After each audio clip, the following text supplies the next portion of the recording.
paths where healing needs growth.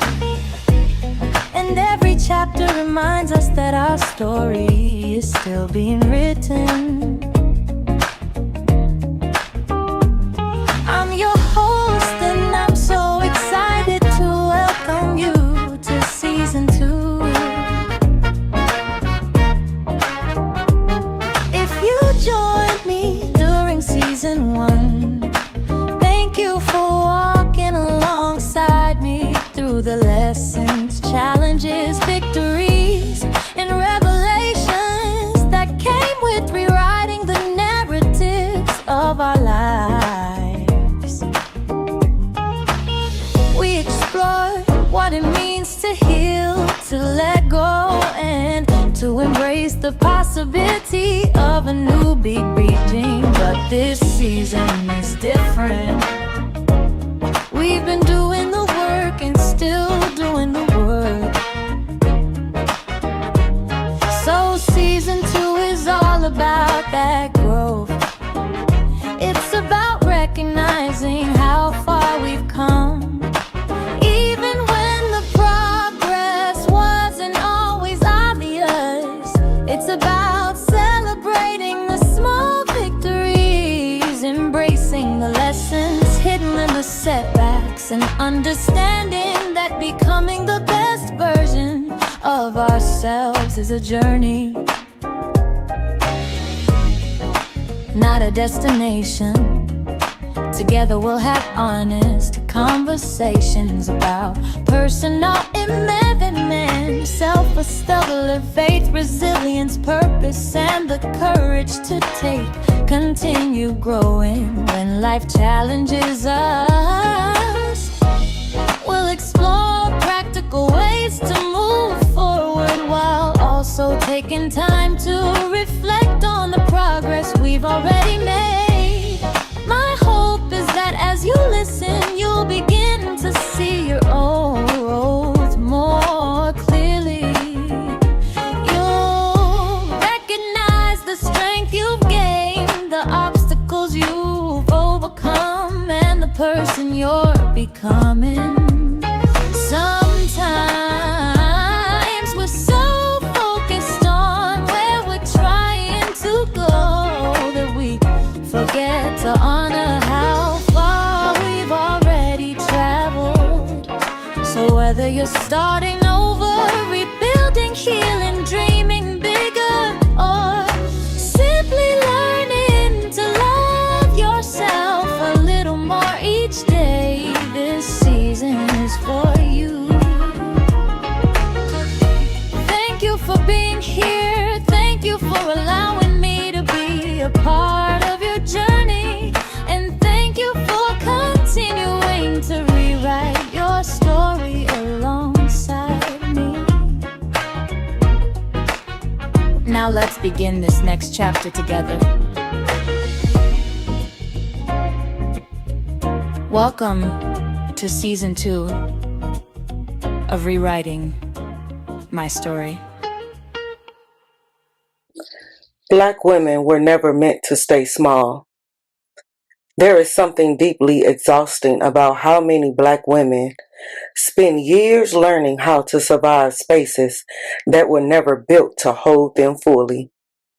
Years learning how to shrink, how to soften themselves, how to become digestible. Not because of lack of power, but because the world has always had complicated feelings about powerful Black women. So many Black women grow up learning early that they must be twice as good just to receive half the grace. Twice as educated, twice as polished, twice as composed, twice as patient, and somehow still expected to apologize for taking up space. Black women learn young that the world will often misunderstand their confidence as aggression, their boundaries as attitude, their honesty as intimidation, their pain as strength. And maybe that's one of the cruelest things this world has done to Black women. it has romanticized their suffering. People praise Black women for being strong while ignoring everything they survived to become that way. But strength was never supposed to become a prison.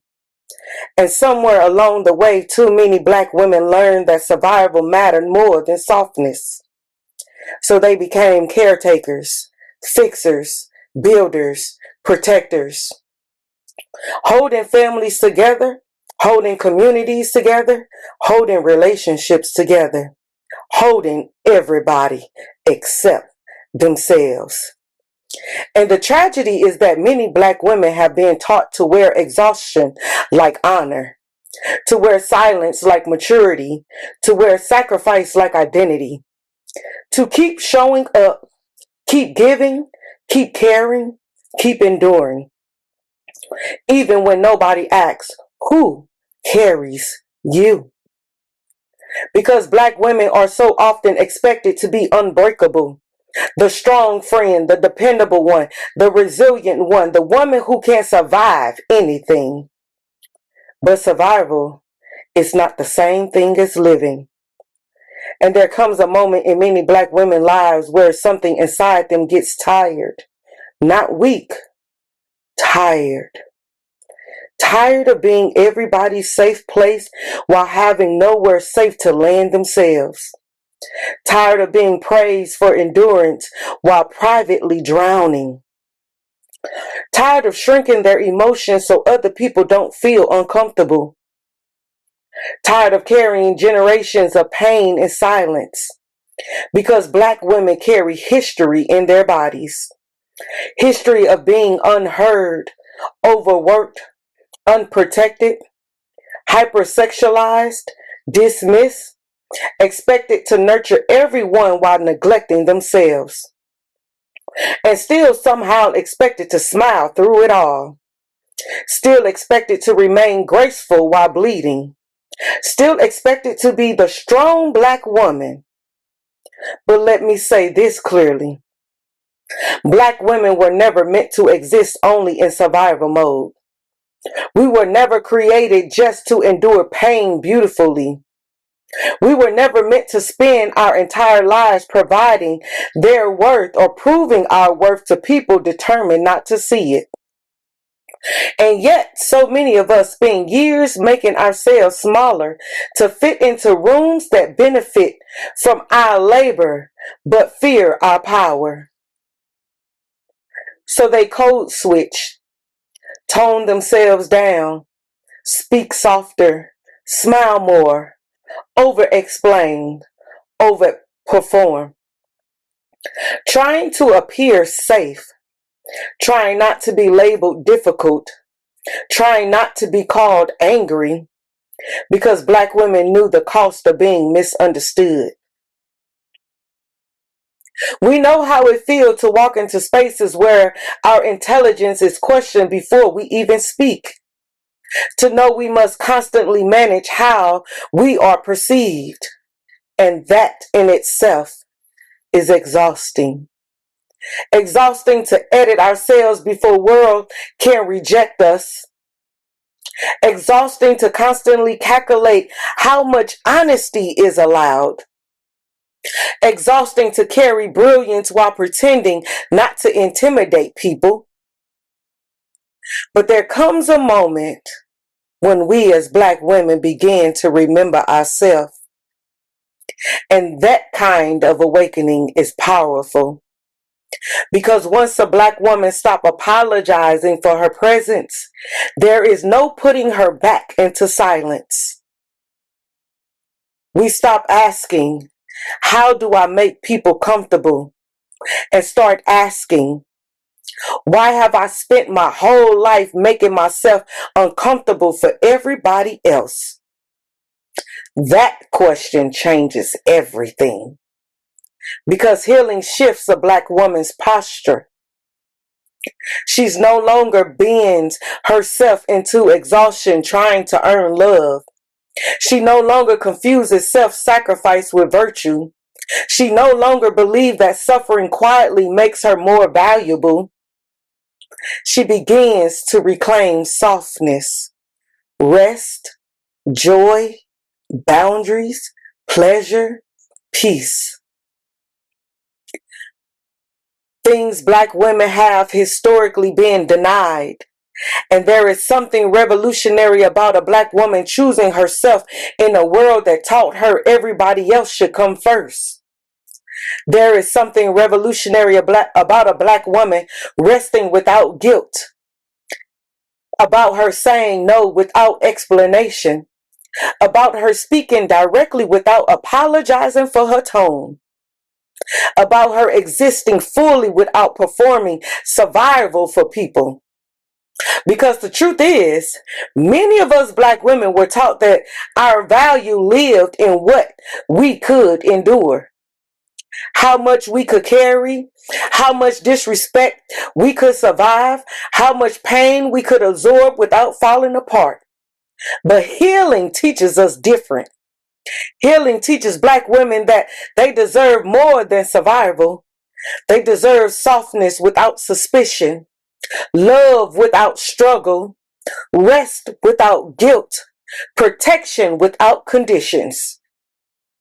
And maybe the most beautiful thing happening right now is that Black women are beginning to reject the idea that they must destroy themselves to be worthy. Nah, we're choosing therapy, choosing boundaries, choosing honesty, choosing peace, and choosing ourselves. And not everybody likes it, because people become comfortable benefiting from women who abandon themselves, especially Black women. People celebrate Black women when they are given endlessly, forgiving endlessly, and sacrificing endlessly.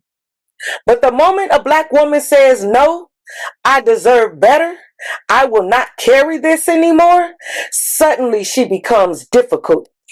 Suddenly she must be cheating.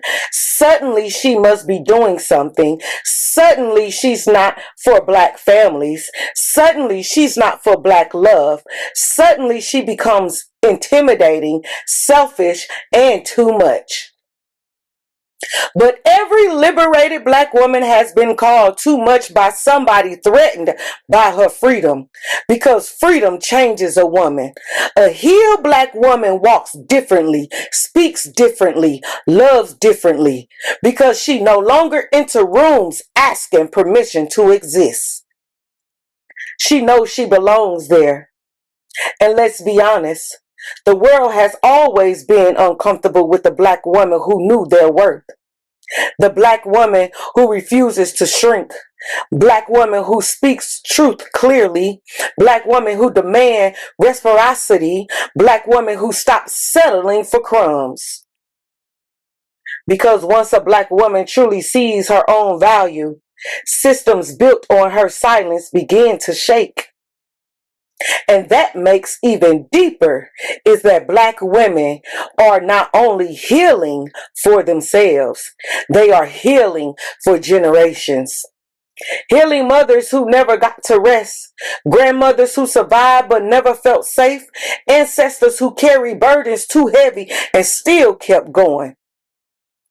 Black women are carrying inherited resilience, but they are also learning they do not have to inherit suffering. And that matters, because daughters are watching how Black women speak about themselves, how they allow themselves to be treated, how they love, how they recover, and how they honor themselves. And when a Black woman chooses herself, she gives other Black women permission to do the same. Permission to stop shrinking, permission to stop over explaining, permission to stop apologizing for existing loudly and fully. Because Black women were never meant to live muted lives. We were never meant to dilute our brilliance to protect fragile egos. Never meant to apologize for the ambition, our intelligence, our beauty, our leadership, nor our voice.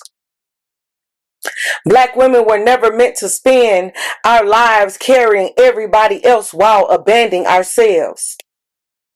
And I think many black women are currently grieving the versions of themselves they had to become just to survive.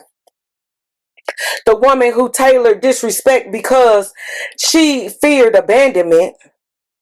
The woman who stayed silent to avoid conflict. The woman who carried pain privately while smiling publicly. But there is power in finally becoming honest. Honest about exhaustion, honest about anger, honest about loneliness, honest about desire for softness.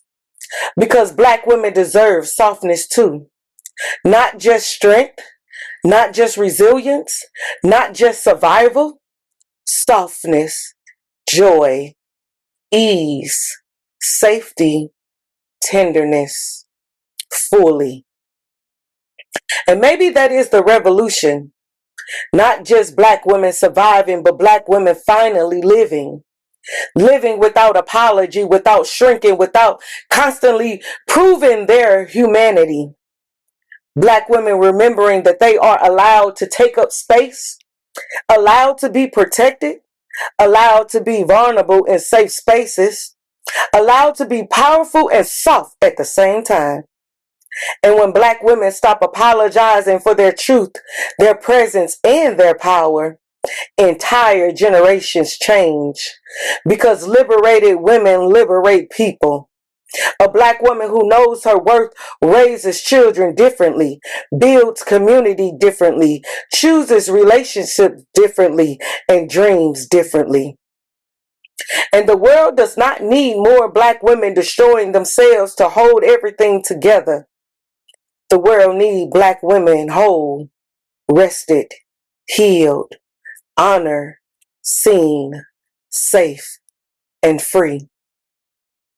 So if you are a black woman learning how to stop shrinking, learning how to stop apologizing for your voice, learning how to exist without making yourself smaller for other people's comfort, please hear this. You are not too much. You are finally allowing yourself to be fully seen. And after generations of silence, survival, and self-sacrifice, that is sacred. Because you were never meant to stay small. You were never meant to disappear inside your own life. Your voice matters. Your presence matters. Your softness matters. Your truth matters. And the moment we as black women truly understand that, we will stop asking the world for permission and start walking like we already know who we are. Thank you so much for tuning in to another episode of Rewriting My Story. If you could be so kind to follow, I'm on all podcast platforms. Hit that follow button, leave a comment, leave some encouraging words. You can even leave a discussion topic that you would like for me to cover. All right, thank you again for your support. It means so much to me.